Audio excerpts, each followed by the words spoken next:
वागीषद्य सुमनसः सर्वार्थनाम उपक्रमे यन्नत्वा कृतकृत्यस्यो तन्नमामि गजाननं दोर्भिर्युक्ता चतुर्भिः स्फटिकमणिमयीमक्षमालां दधाना हस्तेनैकेन पद्मं सितमपि च शुकं पुस्तकं चापरेण भासा कुन्देन्दुशङ्खस्फटिकमणिनिभा भासमाना समाना सा मे वाग्देवतेयं निवसतु वदने सर्वदा सुप्रसन्ना कूजन्तं राम रामेति मधुरं मधुराक्षरम् आरुह्य कविताशाखां वन्दे वाल्मीकिकोकिलम् आपदामपहर्तारं धातारं सर्वसम्पदां लोकाभिरामं श्रीरामं भूयो भूय नमाम्यहम् यत्र यत्र रघुनाथकीर्तनं तत्र तत्र कृतमस्तकाञ्जलिं बाष्पवारि परिपूर्णलोचनं मारुतिं नमत राक्षसान्तकम् असाध्यः साधकस्वामिन् असाध्यं तव किं वद रामदूतकृपासिन्धो मत्कार्यसाधय प्रभो ॐ स्थापकाय च धर्मस्य सर्वधर्मस्वरूपिणे अवतारवरिष्ठाय रामकृष्णाय ते नमः।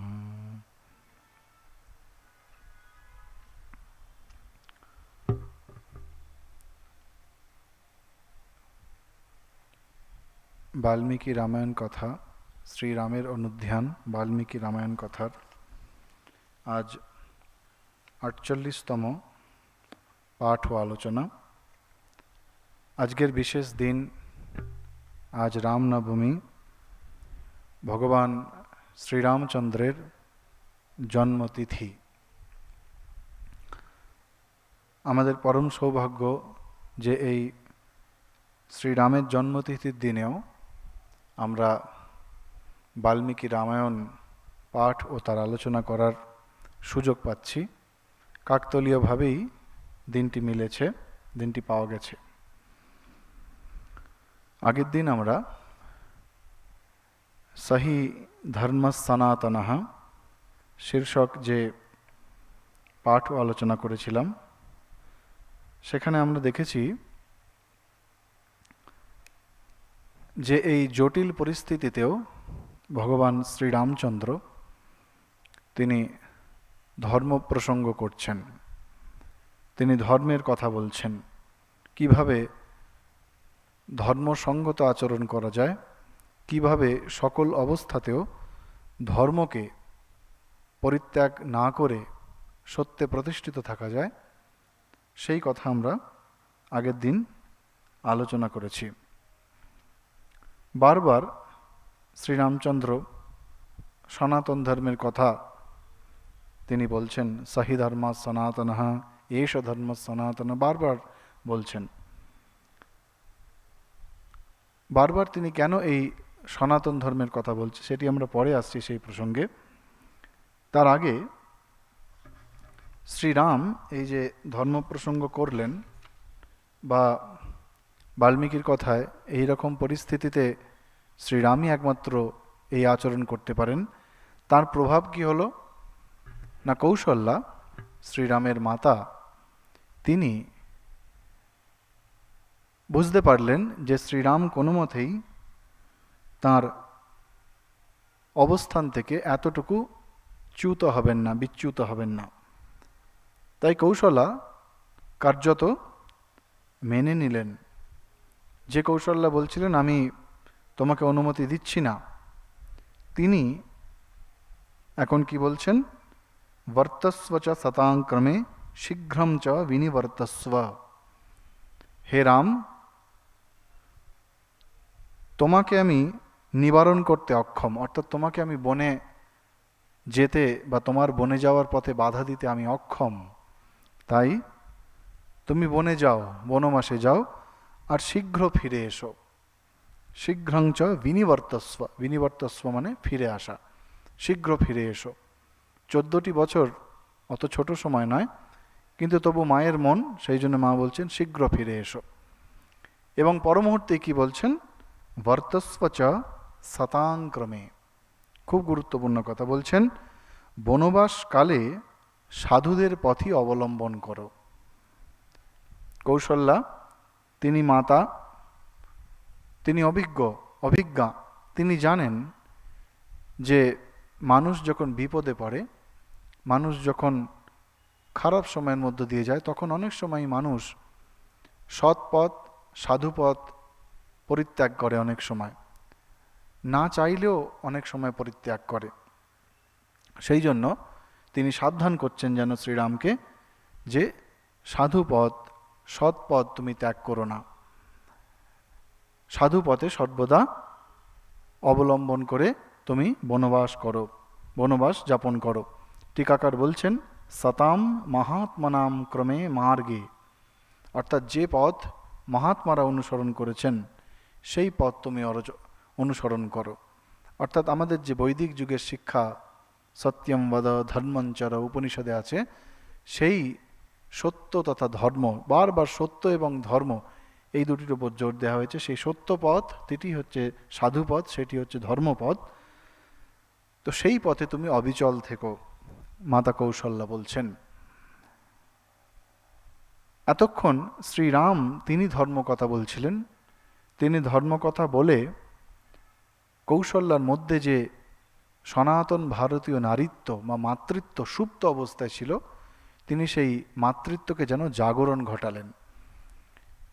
সনাতন ভারতবর্ষের মাতৃত্বের যে পরাকাষ্ঠা অতি উচ্চ আদর্শের মাতৃত্বের কাহিনী আমরা শুনেছি অনেক, বৈদিক যুগেতে, পৌরাণিক যুগেতে অনেক কাহিনী আমরা শুনেছি। তো সেই মাতৃত্বকে যেন শ্রীরাম জাগরিত করলেন, এবং জাগরিত করার জন্যই শ্রীরামের ওই ধর্ম প্রসঙ্গ করা। ওই জটিল পরিস্থিতির মধ্যে মাথা ঠান্ডা রেখে ধর্ম প্রসঙ্গ করার কারণ হলো কৌশল্যার মধ্যে যে মাতৃত্ব রয়েছে, সেই মাতৃত্বকে তিনি যেন জাগিয়ে তুললেন। এবং এত সুন্দর শ্রীরামের সন্নিকর্ষ, শ্রীরামের সান্নিধি, তার নিকটে থাকা, তার নৈকট্য এত অপার্থিব যে শ্রীরামের এই অবস্থানের জন্য, তার এই চারিত্রিক উৎকর্ষতার ছটায় কৌশল্যাও এখন ধর্মকথা বলছেন। কি বলছেন কৌশল্যা? ইয়ম পালয়সি ধর্মম ত্বম প্রীত্য়া চ নিয়মেন চ স বৈ রাঘব শার্দূল ধর্মস্ত্বামবিরক্ষতু। অপূর্ব কথা, এটি রামায়ণের একটি বিখ্যাত শ্লোক। কি বলছেন? হে রাঘব, রঘুকুল শ্রেষ্ঠ শ্রীরাম, তুমি আনন্দ ও সংযমের সঙ্গে ধর্ম পালন করবে। তিনি বলছেন, রাম, তুমি তো ধর্ম পালনের জন্যই বনবাসে যাচ্ছ, পিতৃসত্য পালন, তার জন্যই তো তুমি যাচ্ছ। তাই তুমি ধর্ম পালন করো, তুমি ধর্মপথে প্রতিষ্ঠিত থাকো। আর এতদিন তুমি ধর্মপথেই প্রতিষ্ঠিত থেকেছ, সেই ধর্মই তোমাকে রক্ষা করুক। সবৈ রাঘব শার্দূল, সেই ধর্মই ধর্মস্ত্বাম অভিরক্ষতু, যে ধর্ম রক্ষা করার জন্য তুমি বনবাসের মতো এত কঠিন জীবনকে বেছে নিয়েছ, সেই ধর্মই তোমাকে রক্ষা করুক। মাতা কৌশল্যার প্রথম আশীর্বাদ। এই অযোধ্যাকাণ্ডের 25তম সর্গে বাল্মীকি দেখিয়েছেন কিভাবে একজন মা তার সন্তানকে আশীর্বাদ করেন। আশীর্বাদ কিভাবে করা যায়, আশীর্বাদ কিভাবে করতে হয়, সেইটি কৌশল্যার মাধ্যমে বাল্মীকি এখানে আমাদেরকে দেখিয়েছেন। তো প্রথম আশীর্বাদ কি করলেন কৌশল্যা? না, ধর্ম তোমাকে রক্ষা করুক, তুমি সত্যপথে থাকো, সাধুদের পথ অবলম্বন করো, অর্থাৎ ধর্মপথে থাকো, সেই ধর্মই তোমাকে রক্ষা করুক। তারপরেই পরবর্তী আশীর্বাদ কি করছেন? না, তুমি এতদিন যে সমস্ত দেবালয়ে বা মন্দিরে দেবতাদের পূজা করেছো, সেই সমস্ত দেবতারা তোমাকে রক্ষা করুক। তাহলে প্রথমে ধর্ম, তারপরে হলো দেবতা, ঈশ্বর অর্থাৎ ভগবান। তৃতীয় আশীর্বাদ কি করছেন? না, বিশ্বামিত্র, মহামুনি বিশ্বামিত্র তোমাকে যে সমস্ত দুর্লভ সর্বগুণ সম্পন্ন শস্ত্রগুলি দান করেছেন, যেগুলো তুমি নিজ যোগ্যতা সহকারে বিশ্বামিত্রের কাছে অর্জন করেছ, সেই সমস্ত অস্ত্রগুলি তোমাকে রক্ষা করুক, সর্বদা তোমাকে রক্ষা করুক। তৃতীয় আশীর্বাদ। চতুর্থ আশীর্বাদ কি? এই পুরো স্বর্গে কৌশল্যা, মাতা কৌশল্যা রামকে প্রায় 81 ধরনের আশীর্বাদ করেছেন। 81, 81, প্রায় 81টি, যদি একটি একটি করে গোনা হয় তাহলে প্রায় 80 থেকে 81টি প্রায় আশীর্বাদ করেছেন। প্রত্যেকটি একেবারে ডিটেলে না গেলেও একদম যতটুকু মূল জিনিসটুকু তুলে ধরার চেষ্টা করব। তৃতীয় আশীর্বাদ তিনি কি করছেন না, হে রাম, তুমি এতদিন ধরে পিতৃসেবা মাতৃসেবা করে এসেছো পরম আদর সহকারে, কোনোদিন তুমি পিতামাতার সেবায় এতটুকু ফাঁকি দিওনি, মন প্রাণ দিয়ে তুমি পিতামাতার সেবা করে এসেছো এবং সত্য পালন করে এসেছো। তুমি কোনোদিন সত্যের সঙ্গে কোনো রকম সমঝোতা করনি। সেই অর্থাৎ তোমার এই যে সদ্গুণগুলি, পিতৃদেব ভব মাতৃদেব ভব, আমরা উপনিষদে পড়েছি, তোমার এই যে সদ্গুণগুলি, এই সদ্গুণগুলি তোমাকে সর্বদা রক্ষা করুক। তৃতীয় আশীর্বাদ। এরপরে বহু আশীর্বাদ রয়েছে। মূল এই প্রথম দিকে 3টি আশীর্বাদের পরে কৌশল্যা খুব পুঙ্খানুপুঙ্খ রূপে একটির পর একটি আশীর্বাদ করছেন। কি বলছেন?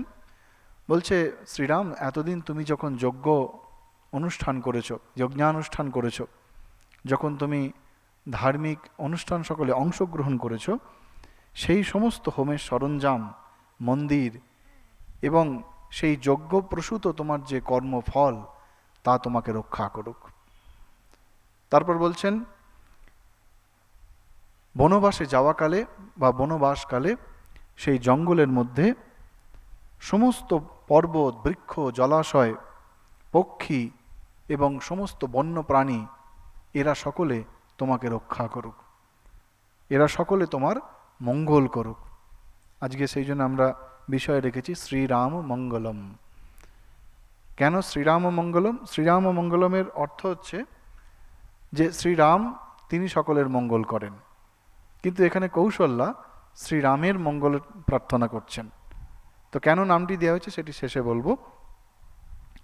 তো সেই সমস্ত বন্য পশু এরা তোমার রক্ষা করুক।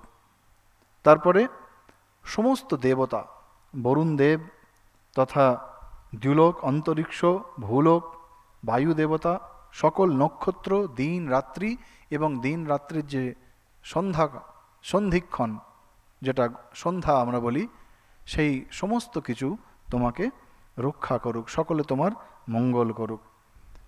শুধু তাই নয়, জঙ্গলের মধ্যে কত রকমের জন্তু, কীট পতঙ্গ সব আছে, এমনকি তারাও তোমার প্রতি হিংসা না করুক। বলছে যে গভীর বনে বানর আদি পশু, এটি একটি গুরুত্বপূর্ণ আশীর্বাদ।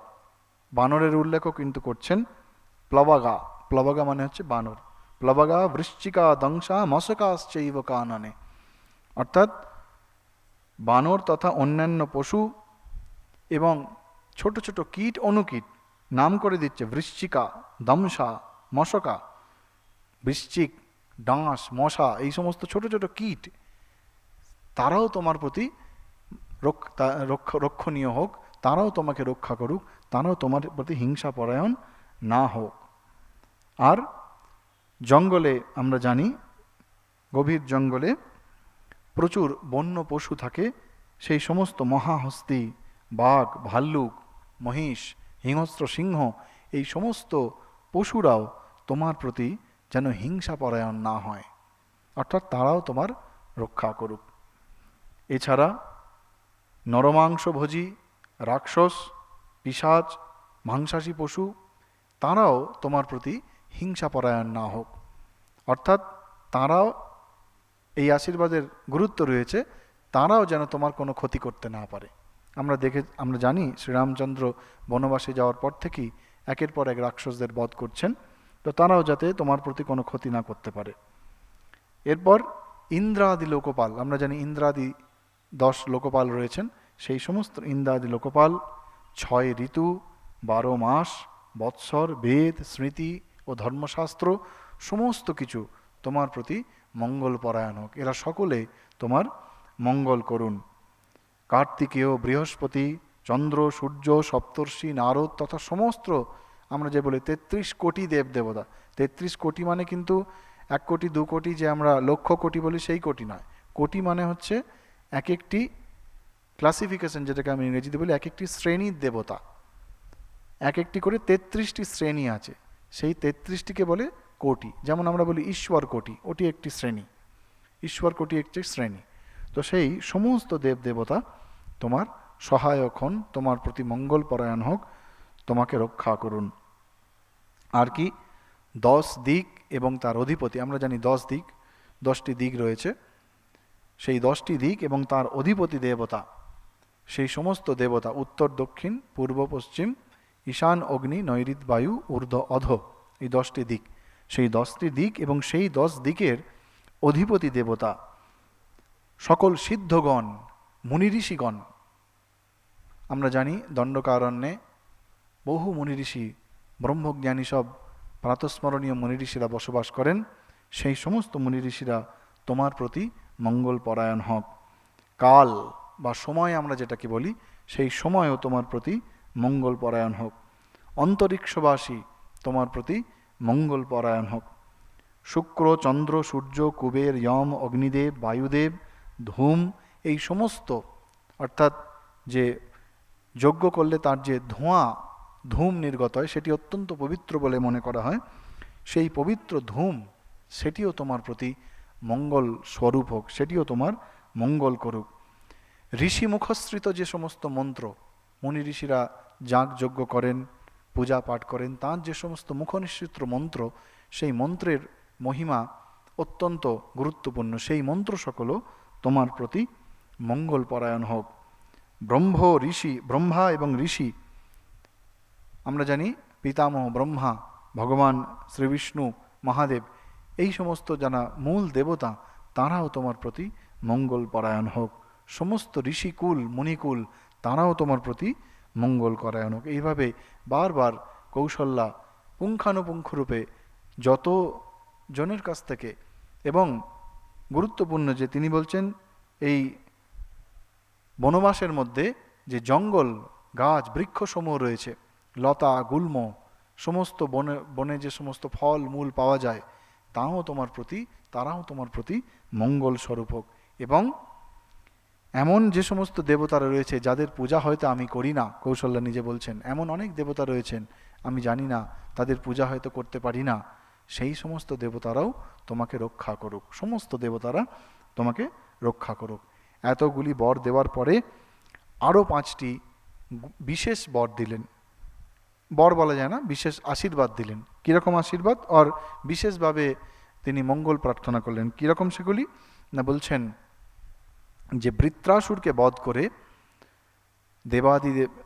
দেবতাদের মধ্যে যিনি শ্রেষ্ঠ ইন্দ্র, দেবাদিদেব নয়, দেবতাদের মধ্যে যিনি দেবরাজ ইন্দ্র, তাঁর যেমন মঙ্গল হয়েছিল তোমারও সেই রূপ মঙ্গল হোক।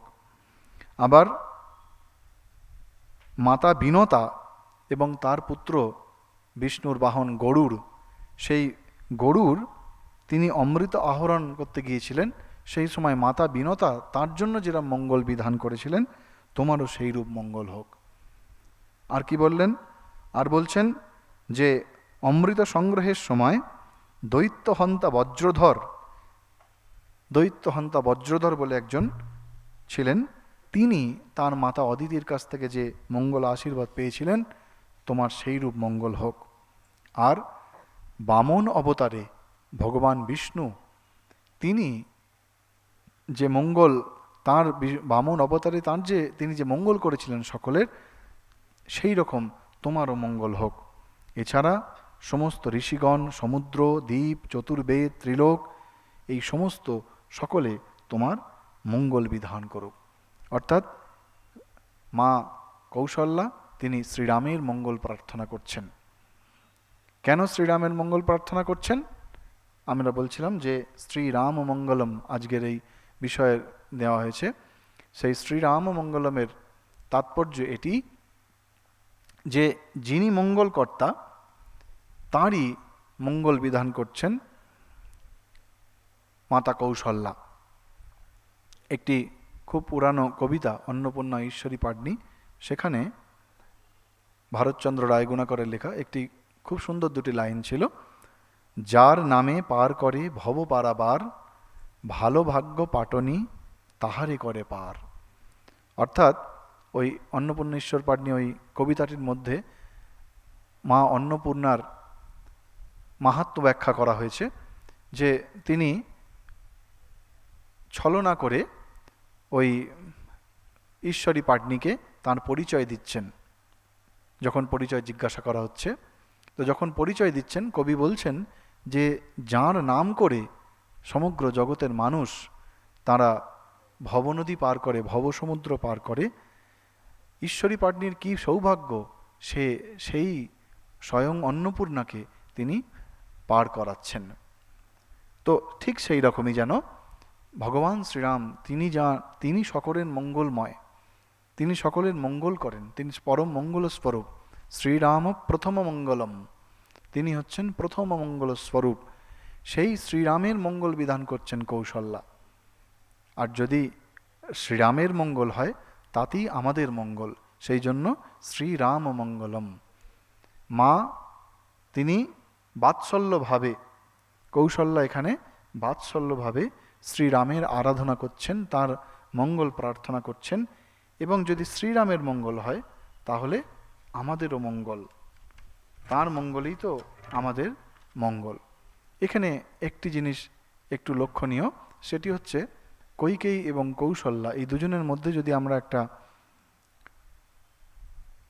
দুজনের মধ্যে যে পার্থক্য রয়েছে তার যদি আমরা আলোচনা করি, দেখতে পাই কৈকেয়ী এবং কৌশল্যা দুজনেই কিন্তু নিজ পুত্রের কল্যাণ চাইছেন, কিন্তু একজন নিজের পুত্রের কল্যাণ করার জন্য অধর্মের সহায়তা নিয়েছেন, কিন্তু কৌশল্যা তিনি নিজের পুত্রকে, যাকে রাজা করার কথা ছিল, তাকে বনে পাঠাচ্ছেন এবং সেই পাঠানোর পথে তার প্রতি মঙ্গলাচরণ করছেন।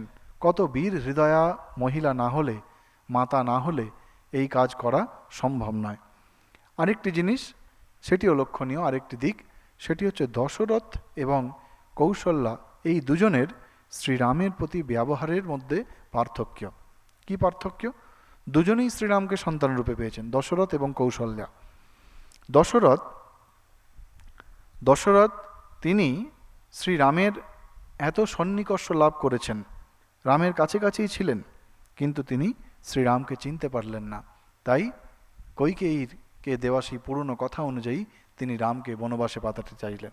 আর কৌশল্যা, যিনি শ্রীরামের শোকে অভিভূতা হয়েছিলেন, যিনি নিজেকে সংবরণ করতে পারছিলেন না, ক্রন্দন করছিলেন, তিনি শ্রীরামের সন্নিকর্ষে, শ্রীরামের মধ্যে যে ভগবান রয়েছেন, সেই ভগবান যে রামরূপে এসেছেন সেইটি উপলব্ধি করে বাৎসল্যভাবে তার আরাধনা করে তিনি ধন্যা হচ্ছেন। তাই সর্বদা আমাদের বিচার বিবেক এইটি আমাদের সবসময় জাগ্রত করে রাখতে হয়। এবং বাল্মীকি তিনি যেমনটি দেখেছেন তিনি ঠিক তেমনটি বর্ণনা করেছেন। আমরা জানি যে ব্রহ্মার আশীর্বাদ, যে এমনকি মানুষের তিনি আশীর্বাদ করেছিলেন ব্রহ্মা যে বাল্মীকিকে, যে তুমি রাম তথা সকলের ছোট ছোট কথাবার্তা, হাসি, মনের ভাব, সেগুলো পর্যন্ত তুমি দর্শন করতে পারবে। সেই জন্য বাল্মীকি একদিকে এত সুন্দর করে ছোট ছোট জিনিসগুলোকেও তিনি তুলে ধরেছেন। শ্রীরাম যেমন ধর্মতত্ত্ব আলোচনা করে কৌশল্যার মধ্যে সুপ্ত মাতৃত্বকে জাগ্রত করলেন, তেমনি কৌশল্যাও তিনিও যেন এখন ভগবান যে অবতার রূপে অবতারিত হয়েছেন তার উদ্ঘোষ করলেন, তার আহ্বান করলেন। তিনি যেন সদর্পে ঘোষণা করলেন যে ভগবান তিনি অবতার রূপে এসেছেন। তাই তাঁর যে এই মঙ্গলাচরণ বা শ্রীরামের মঙ্গল বিধান করার জন্য তিনি যেই এত জিনিসগুলির উল্লেখ করলেন, তার মূল কারণ হচ্ছে তিনি যেন ত্রিভুবন, দেব, মানব, দানব সকলকে আশ্বস্ত করলেন যে ভগবান তিনি অবতারিত হয়েছেন এবং তিনি যে যুগ প্রয়োজনের জন্য অবতারিত হয়েছেন, শ্রীরাম অর্থাৎ রাবণকে বধ করে অধর্মের নাশ করার জন্য তিনি যে অবতারিত হয়েছেন, সেই যুগ প্রয়োজনের সাধনের জন্য তিনি প্রথম ধাপে এগিয়ে গেলেন, সেটি হচ্ছে বনগমন। বনে যদি না যেতেন তিনি রাবণকে বধ করার জন্য কোনো রকম ক্ষেত্র প্রস্তুত হতো না। আমরা আগেও দেখেছি যে যখন অন্যান্যরা চেষ্টা করছেন রামের বনবাস আটকাবার জন্য, দেবতারা ভাবছেন রাম যদি বনে না যান তাহলে রাবণ বধ হবে কি করে। তো সুতরাং রাবণকে বধ করার প্রথম একটি ধাপ যেন এই বনগমন। সেই বনগমনের আগে কৌশল্যা যেন রামের মধ্যে সেই শক্তিকে জাগ্রত করছেন, যার দ্বারা তিনি যুগপ্রয়োজন সাধন করবেন। এখানে কৌশল্যা ভক্ত শ্রীরাম ভগবান দুজনেই লীলা আস্বাদন করছেন, এবং সাথে সাথে কৌশল্যা সকলকে আবাহন করছেন, সকলকে জাগ্রত করছেন। সমস্ত দেবতা, প্রাণী, ঋষি, জীব জগৎ, স্থাবর জঙ্গম সকলকে তিনি আবাহন করছেন, মাতৃভাবে সকলকে আবাহন করছেন। কিসের জন্য? তারা যেন শ্রীরামের সহায়ক হন। এখানে কৌশল্যার মাতৃভাবের প্রকাশ ঘটেছে। তিনি একদিকে যেমন শ্রীরামের মধ্যে সেই অবতারত্বকে, তার যুগ প্রয়োজন করার ইচ্ছাকে জাগ্রত করছেন, অপরদিকে তিনি যেন সেই প্রয়োজনকে সাধনের জন্য সকলে যাতে সহায়ক হয় তার আবাহন করছেন। এখানে আরেকটি জিনিস, ছোট্ট জিনিস, কিন্তু আমাদের দৃষ্টি এড়ায় না, সেটি হচ্ছে কৌশল্যা ওই বনবাসকালে সমস্ত বৃক্ষ লতা গুল্ম তাদেরকেও তিনি প্রার্থনা করছেন। তখনকার দিনে যখন এত বড় বড় অট্টালিকা, আজকের মতো কংক্রিটের যে জঙ্গল, আমরা আজকে কংক্রিটের জঙ্গলের মধ্যে বসে আছি, তখনকার দিনে সেরকম ছিল না। তখন প্রচুর উদ্ভিজ্জ সম্পদ, প্রচুর বনসম্পদ ছিল। তার মধ্যে থেকেও হয়তো ভবিষ্যৎ প্রজন্মকে সাবধান করবার জন্যই বাল্মীকি আলাদা করে কৌশল্যার মাধ্যমে এই বনসম্পদ তথা অরণ্য, সেই অরণ্যকেও প্রার্থনা করছেন, বৃক্ষ তাদেরকেও প্রার্থনা করছেন। কবিগুরুর কথায় আমরা জানি যে দাও ফিরে সে অরণ্য, লও হে নগর, লও যত লৌহ লস্ত্র কাষ্ঠ ও প্রস্তর, হে নবসভ্যতা, হে নিষ্ঠুর সর্বগ্রাসী, দাও সেই তপবন পুণ্য ছায়া রাশি। কবিগুরু রবীন্দ্রনাথ ঠাকুরের কণ্ঠে ধ্বনিত হয়েছিল এই লাইন দুটি, এই পংক্তি দুটি, যে এই আজকে আমরা যে জায়গায় বাস করছি, আজকে আমরা যে অবস্থায় বাস করছি, আমরা নতুন সভ্যতার মধ্যে বাস করছি, আমরা অনেক সভ্য হয়েছি, কিন্তু কবিগুরু বলছেন হে নিষ্ঠুর সর্বগ্রাসী, এই সভ্যতা অতি নিষ্ঠুর সর্বগ্রাসী। আজ আমরা কংক্রিটের জঙ্গলের মধ্যে বসে রয়েছি, গাছ কেটে আমরা বড় বড় অট্টালিকা বানিয়ে তার মাথাতে আবার গাছ বসাচ্ছি। আজকে আমাদের অবস্থা এইরকম হয়েছে যে আমরা গাছ কেটে বৃক্ষ নিধন করে বড় বড় অট্টালিকা বানাচ্ছি, বড় বড় বিল্ডিং বানাচ্ছি, পরে দেখা যাচ্ছে সেই বিল্ডিংকে আবার ঠিক করার জন্য তার উপরে আবার গাছ বসাতে হচ্ছে। তো এই হচ্ছে আজকের আমাদের অবস্থা। হয়তো বাল্মীকি তার দিব্য দৃষ্টি দিয়ে তিনি সেটি বুঝতে পেরেছিলেন বলে তিনি কৌশল্যার মাধ্যমে বনসম্পদের যে গুরুত্ব সেইটির প্রতি আলোকপাত করেছেন। তো শ্রীরাম চলে যাচ্ছেন, কৌশল্যার কষ্টের শেষ নেই, কিন্তু তবুও সেই পরিস্থিতির মধ্যে থেকেও কৌশল্যা শ্রীরামের মঙ্গল প্রার্থনা করছেন। একটি অপূর্ব ভাষায় বাল্মীকি বলছেন, উবাচাপি প্রহিষ্টৈব সা দুঃখবশবর্তিনী, বাং মাত্রেন না ভাবেন বাচা সংসঞ্জমানয়া। বলছেন দুঃখিনী কৌশলা যেন আনন্দিত হয়ে, তিনি দুঃখ, ভিতরে দুঃখে বুক ফেটে যাচ্ছে। একটি কথায় আছে না যে বুক ফাটে তো মুখ ফোটে না, তো ভিতরে দুঃখ কিন্তু মুখে যেন আনন্দের ভাব। কেন আনন্দের ভাব? কারণ কৌশল্যার কষ্ট হলে শ্রীরামের কষ্ট আরও বাড়বে। তিনি রামের কষ্ট আর বাড়াতে চান না, তিনি রামের যুগ প্রয়োজনে এখন সহায়ক হতে চান, সহায়িকা হতে চান, মাতা হিসাবে সহায়িকা হতে চান। তাই রামকে তিনি আর কষ্ট দিতে চান না। তাই কৌশল্যা ভিতরের দুঃখকে চেপে যেন আনন্দিত হয়ে প্রহিষ্টে এব যেন আনন্দিত হয়ে তিনি ভাবহীন ভাষায় শ্রীরামকে বলছেন, কি বলছেন? গচ্ছ রাম যথা সুখম, হে রাম তুমি বনবাসে যাও, অরোগম সর্বসিদ্ধার্থম অযোধ্যাম পুনরাগতম, তুমি নিরোগ হয়ে, রোগহীন শরীর নিয়ে এবং সর্বসিদ্ধ কাম হয়ে বনবাস সম্পন্ন করে গচ্ছ রাম যথা সুখম, আবার তুমি ফিরে এসো, সুখী হয়ে তুমি ফিরে এসো এবং সুখী হয়ে আমাদেরকেও সুখী করো। এই সমস্ত বলে মাতা কৌশল্যা এই মঙ্গলাচরণের একেবারে শেষের দিকে এসে শ্রীরামের হস্তে রক্ষা কবচ বেঁধে দিচ্ছেন। আমরা জানি রক্ষাবন্ধন বা রাখি বন্ধন আমরা অনেকে মনে করি যে মুঘল সাম্রাজ্যের সময় শুরু হয়েছিল, পরবর্তীকালে শুরু হয়েছিল, কিন্তু মনে হয় মানব সভ্যতার ইতিহাসে প্রথম রক্ষাবন্ধন সেটি মাতা কৌশল্যা তিনি শ্রীরামের হস্তে সেই সমস্ত তাকে রক্ষা করার জন্য সমস্ত রক্ষা কবচ সেগুলো বেঁধে দিলেন। কি কি বেঁধে দিলেন? প্রথমে তিনি শ্রীরামকে চন্দন লিপ্ত করলেন, চন্দন লেপন করলেন শ্রীরামের কপালে, মঙ্গলসূচক ঔষধি এবং আতপ চাল ইত্যাদি সব মস্তকের ওপরে তিনি দিলেন, এবং শেষে বিশল্যকরণী সেটি শ্রীরামের হস্তে তিনি বেঁধে দিচ্ছেন। 4 ধরনের ব্যাধি নিবারক ঔষধি আছে, খুব বিখ্যাত এই 4টি ঔষধি। একটি হচ্ছে মৃত সঞ্জীবনী, দ্বিতীয় হচ্ছে বিশল্যকরণী, তৃতীয় হচ্ছে সুবর্ণকরণী বা সাবর্ণকরণী, এবং চতুর্থ হলো সন্ধানকরণী। এই 4টি ঔষধি। প্রথমটি হচ্ছে মৃত সঞ্জীবনী। আমরা জানি যাতে মৃতপ্রায় মানুষকে পুনরুজ্জীবিত করা যায়, যে একেবারে মরণাপন্ন হয়েছে তাকে পুনরুজ্জীবিত করা যায়। আমরা জানি যে যুদ্ধকালে লক্ষ্মণের জন্য হনুমান নিয়ে এসেছিলেন।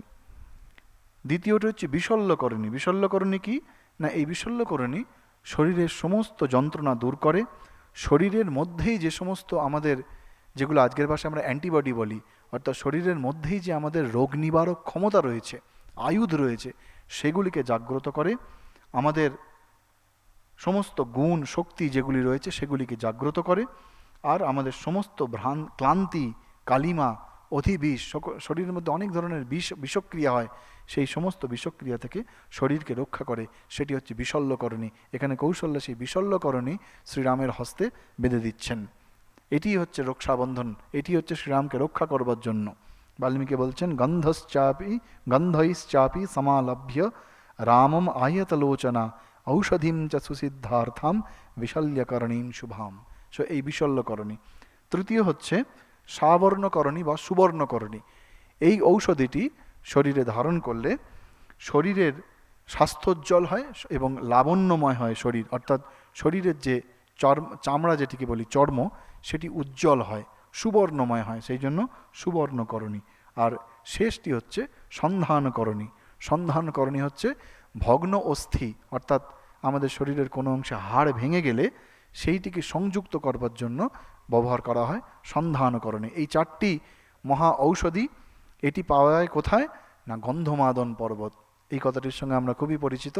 গন্ধমাদন পর্বত এটি হিমালয়েতেই, হিমালয় পর্বতের একটি অংশের পৌরাণিক নাম, পুরানো নাম। এটা আজকের দিনে খুব একটা ব্যবহার হয় না। ঋষভ এবং কৈলাস পর্বতের মাঝামাঝি কোনো একটা জায়গায় এই পর্বতটি, এই গন্ধমাদন পর্বত অবস্থিত। প্রায় 8 মাইল বিস্তৃত বিশাল পর্বত এই পর্বত। সেখানে এই সমস্ত ঔষধি এবং এই 4টি যে মহৌষধি আমরা বললাম, অর্থাৎ এই মৃত সঞ্জীবনী, বিশল্যকরণী, সন্ধানকরণী, সাবর্ণকরণী আর সন্ধানকরণী, এই ঔষধি তথা অন্যান্য অনেক ঔষধি, এগুলো মহৌষধ, আর আরও অনেক ঔষধ রয়েছে। এই সমস্ত ঔষধের গন্ধে সেই পর্বত এত সুবাসিত থাকতো, এত মত্ত থাকতো, সেই জন্য ওই পর্বতের নাম হচ্ছে গন্ধমাদন, অর্থাৎ গন্ধে একেবারে মত্ত। ওই পর্বতে গেলে তখনকার দিনে ওই সমস্ত ঔষধির গন্ধ পাওয়া যেত। আমরা জানি হনুমান 2বার গিয়েছিলেন। প্রথমবারে রাম লক্ষ্মণ যখন শল্যযুক্ত হয়েছিল তখন শল্যমুক্ত করেছিলেন তাদেরকে, পরে লক্ষ্মণের জন্য। তো সেই গন্ধমাদন পর্বত, সেখানে রয়েছে এই 4 ঔষধি। সেই ঔষধিগুলি মধ্যে বিশল্যকরণী এখানে কৌশল্যা শ্রীরামের হস্তে বেঁধে দিলেন। বেঁধে দিয়ে বললেন, হে রাম, তুমি আবার ফিরে এসো, সকলের মঙ্গলের জন্য তুমি আবার ফিরে এসো। ফিরে এসে বলছেন পূর্ণচন্দ্রম ইবোদিতম, তুমি পূর্ণচন্দ্রের মতো ফিরে এসো। শ্রীরাম তিনি পূর্ণচন্দ্রই, চন্দ্রের তবু হ্রাস আছে, পূর্ণিমার পর থেকে চন্দ্রের একটু একটু করে 1 কলা করে হ্রাস হয়, কিন্তু শ্রীরাম তিনি হচ্ছেন সদা পূর্ণচন্দ্রস্বরূপ। তাঁর যে দিব্য বিভূতি, তাঁর যে দিব্য মঙ্গলময় রূপ, তার কখনো কম হয় না, তা কখনো কমে না। যে কৌশল্যা এতক্ষণ দুঃখ পাচ্ছিলেন, সেই কৌশল্যাই এখন শ্রীরামকে উৎসাহ দিচ্ছেন। শ্রীরামের সন্নিকর্ষ, শ্রীরামের সান্নিধ্য এত উজ্জ্বল, এত উত্তম যে তার প্রভায় শ্রী কৌশল্যার মন পুরোপুরি পরিবর্তিত হয়ে গেছে। তবুও মায়ের মন বলে বারবার তিনি মঙ্গল কামনা করছেন, বারবার তিনি মঙ্গল প্রার্থনা করছেন। এই বলে কৌশল্যা শ্রীরামকে প্রদক্ষিণ করলেন। আমরা আগে দেখেছি শ্রীরাম কৌশল্যাকে প্রদক্ষিণ করেছিলেন, এখন কৌশল্যা তিনি শ্রীরামকে প্রদক্ষিণ করলেন। এবং এই দুঃখের মধ্যেও তিনি সমস্ত আচার অনুষ্ঠান যেমনটি পালন করেন তেমনি পালন করছেন, এবং শ্রীরামও কৌশল্যাকে পুনঃ পুনঃ প্রণাম করছেন। মাতুশ্চরণৌ পুনঃ পুনঃ, তিনি বারবার নিপড্য মানে প্রণাম করছেন শ্রী শ্রী কৌশল্যা তার নিজ মাতার চরণে। তো এইখানে যেটি গুরুত্বপূর্ণ, আমরা একদম প্রথম দিকে আলোচনা করছিলাম যে এই জটিল পরিস্থিতি যেখানে অযোধ্যায় কার্যত গৃহযুদ্ধের সম্মুখীন হয়ে গেছে অযোধ্যা। কারণ কেন? একদিকে কৌশল্যা, অন্যদিকে লক্ষ্মণ, এই দুজনের মাঝখানে পড়ে শ্রীরামচন্দ্রের অবস্থা অত্যন্ত জটিল। এমন পরিস্থিতি যে কৌশল্যা তিনি মাতৃত্বের দোহাই দিচ্ছেন, লক্ষ্মণ তিনি তার বীরত্ব দিয়ে রামের জন্য তার যে রাজ্য তাকে দখল করার কথা বলছেন, প্রজারাও চাইছেন শ্রীরামই রাজা হোক, তারা লক্ষ্মণের নেতৃত্বে প্রস্তুত, দরকার পড়লে যত দূর যাওয়া যায়, দরকার হলে লক্ষ্মণ বলেছেন আগে যে যদি দরকার হয় দশরথ ভরত সবাইকে হত্যা করব, তবু আপনাকে রাজা হতে হবে। এবং পরবর্তীকালে দশরথও বলবেন, আর যখন রাম একেবারে বনগমনের জন্য বেরিয়ে যাচ্ছেন, সেই সময় যখন দশরথের সঙ্গে দেখা করতে যাচ্ছেন, তখন দশরথ নিজেও বলছেন যে রাম তুমি আমার কথা শোনো না, তুমি আমাকে যুদ্ধে পরাজিত করে রাজ্য দখল করে নাও। রামের শুধুমাত্র একটি কথা, রাম যদি একটিবার চিন্তা করতেন, তিনি বিনা প্রতিদ্বন্দ্বিতাতেই রাজ্য তিনি কিন্তু পেয়ে যেতেন, বিনা প্রতিদ্বন্দ্বিতাতেই পেয়ে যেতেন। কারণ কেউ তার বিরুদ্ধে নেই, শুধুমাত্র কৈকেয়ী আর মন্থরা। ভরতও যদি জানতে পারত, তিনিও এসে হাসি মুখে রামকে রাজা রাজপথে আসীন হওয়ার জন্য তার পায়ে পড়ে যেতেন। পরবর্তীকালে তো আমরা দেখব যখন ভরত শ্রীরামের কাছে যাচ্ছেন।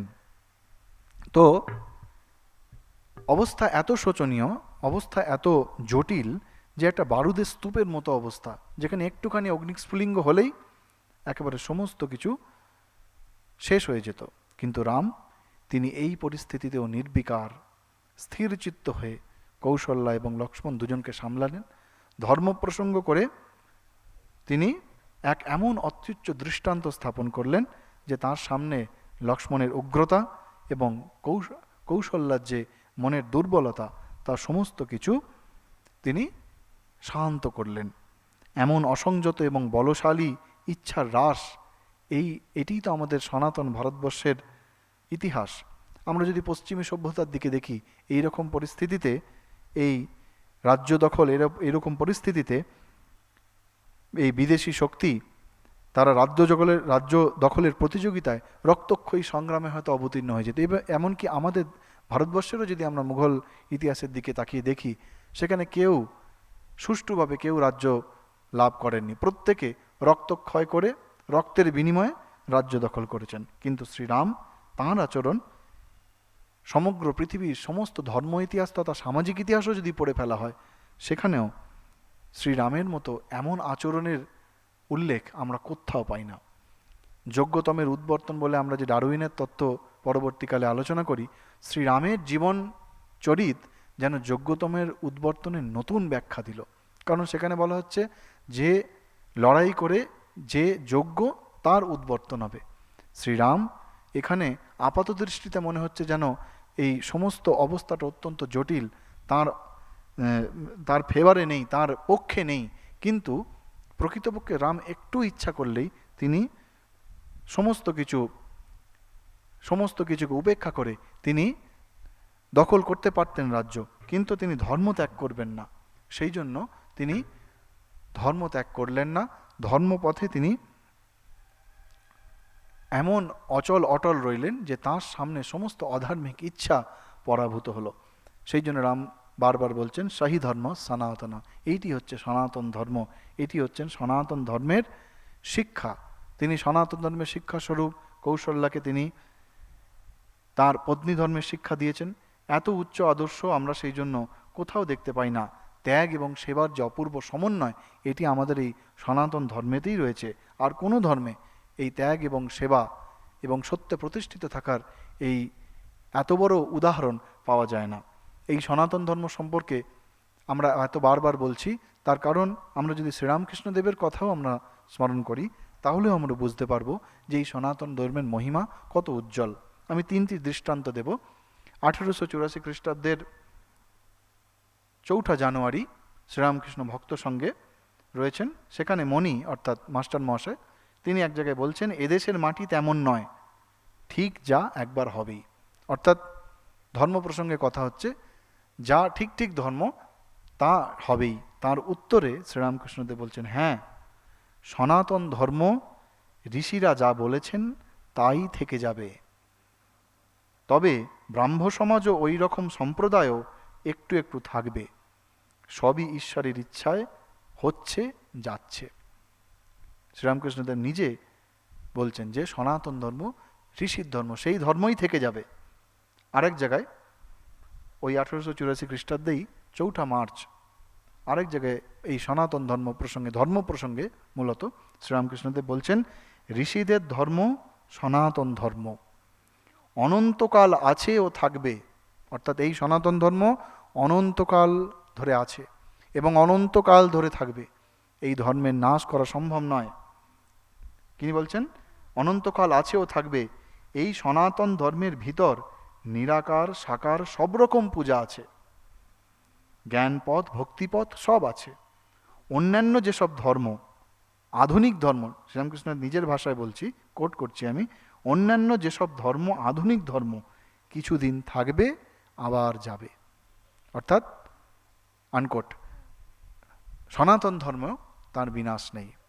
আরও এক জায়গায় 1884 খ্রিস্টাব্দের 20 অক্টোবর হিন্দু ধর্ম সনাতন প্রসঙ্গে সেখানে মারোয়ারি এক ভক্তের বাড়িতে শ্রীরামকৃষ্ণদেব গেছেন এবং সেখানে গিয়ে তাঁদের ভক্তির প্রশংসা করছেন এবং সেই প্রশংসার ছলে শ্রীরামকৃষ্ণদেব বলছেন, খোট্টাদের কি ভক্তি দেখেছ?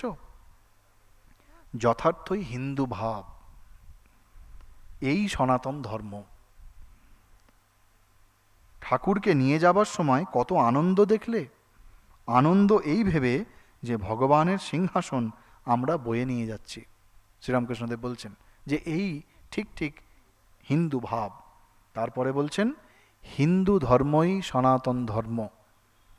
ইদানিং যেসব ধর্ম দেখছো এসব তার ইচ্ছায় হবে, যাবে, থাকবে না। একেবারে পরিষ্কার করে শ্রীরামকৃষ্ণদেব বলছেন যে হিন্দু ধর্মই সনাতন ধর্ম। ইদানিং যে সমস্ত ধর্ম দেখছো এসব তার ইচ্ছায় হবে, যাবে, থাকবে না। তারপরে বলছেন হিন্দু ধর্ম বরাবর আছে আর বরাবর থাকবে। তো সেই সনাতন ধর্মের যে সত্যে প্রতিষ্ঠিত থাকার যে পরম মঙ্গলময়, তার প্রথম, ওই জন্য বলে শ্রীরামচন্দ্র প্রথম মঙ্গলম। তিনি সেই সনাতন ধর্মের যে মূল নির্যাস কি না সত্যে প্রতিষ্ঠিত থাকা, ত্যাগ ও সেবাকে আমাদের জীবনের পাথেয় করে নিয়ে তার জন্য জীবন উৎসর্গ করা এবং রাষ্ট্রের জন্য সর্বদা প্রস্তুত থাকা। এই যে সনাতন ধর্মের মূল কয়টি ভাব, আরও অনেকগুলি ভাব রয়েছে, তার মধ্যে মূল এটি হচ্ছে ভাব। সেই ভাব শ্রীরামচন্দ্রের জীবনে প্রতিভাত হয়েছে। শ্রীরামচন্দ্র প্রত্যেক মুহূর্তে, সেই জন্য তাকে বলা হচ্ছে মর্যাদা পুরুষোত্তম।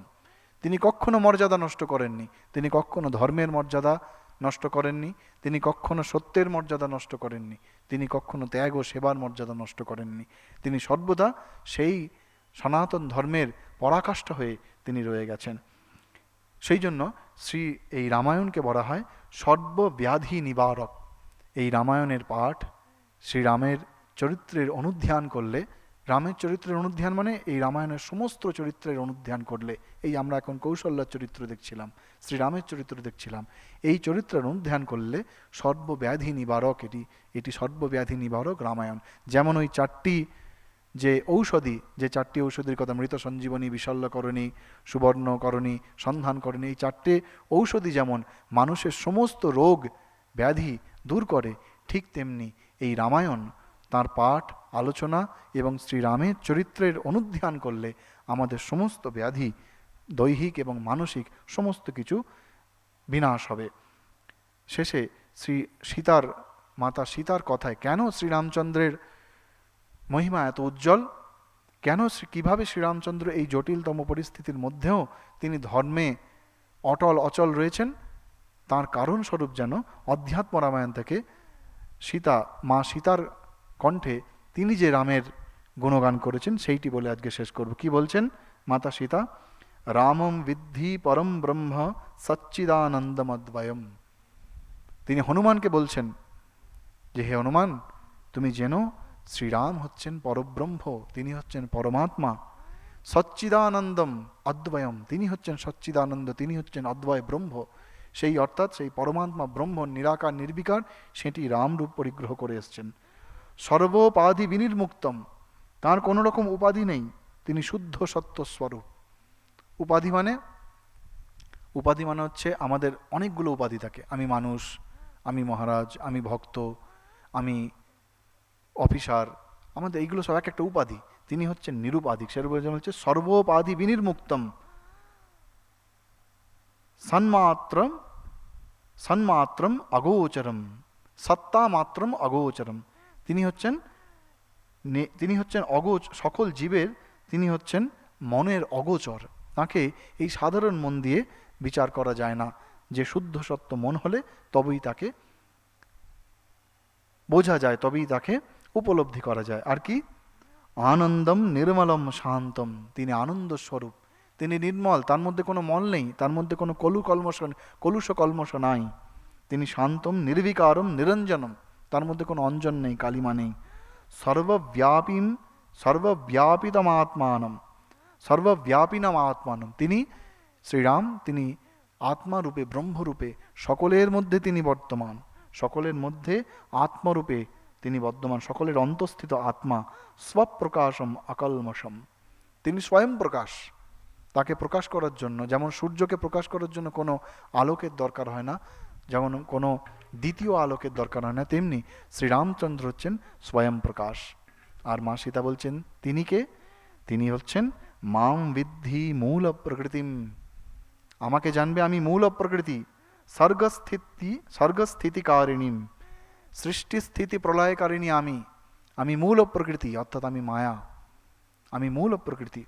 তস্য সন্নিধি মাত্রেণ, কিন্তু আমি স্বাধীন নই, আমার কার্যক্ষেত্রের জন্য শ্রীরামের সন্নিধি দরকার, শ্রীরামের সন্নিকর্ষ দরকার, তার সান্নিধ্য দরকার।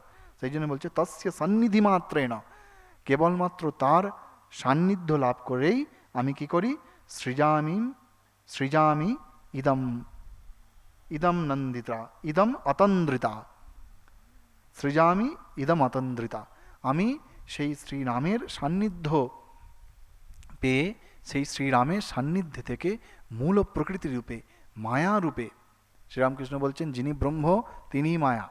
যখন নির্বিকার তিনি হচ্ছেন ব্রহ্ম শ্রীরাম, আর যখন তিনি মায়া কার্যরতা তখন তিনি হচ্ছেন মায়া। তো মা সীতা বলছেন যে তিনি হচ্ছেন সেই মূল প্রকৃতি, যিনি শ্রীরামচন্দ্রের সান্নিধ্যে থেকে সৃষ্টি স্থিতি প্রলয় রূপ এই তিন কার্য করছেন, এবং তার জন্য তিনি অতন্দ্রিতা, নিরলস হয়ে, তিনি সর্বদা কার্যস্বরূপা, তিনি সর্বদা কার্যরতা। কার কার্যরতা? শ্রীরামের কার্যরতা। শ্রীরামের যে যুগ প্রয়োজন সাধন, সেই যুগ প্রয়োজন সাধনের জন্য তিনি সর্বদা কার্যরতা।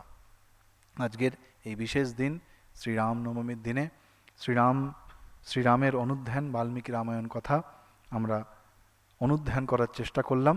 সকলকে রামনবমীর শুভেচ্ছা জানাই। ভগবান শ্রীরামচন্দ্রের চরণে প্রার্থনা করি যে তাঁর দেখানো এই যে পথ, মর্যাদা পুরুষোত্তমের দেখানো যে পথ, ধর্মপথ, সত্যপথ, ত্যাগ ও সেবার পথ, সেই পথই যেন আমরা অবলম্বন করতে পারি, এবং আমাদের আধ্যাত্মিক জীবনে, আমাদের সামাজিক জীবনে, আমাদের রাষ্ট্র জীবনে আমরা যেন শ্রীরামের দেখানো পথ অবলম্বন করে আমাদের জীবনকে ধন্য করতে পারি। ওম শান্তি শান্তি শান্তি। হরি ওম তৎসদ। শ্রীরামকৃষ্ণার্পণমস্তু।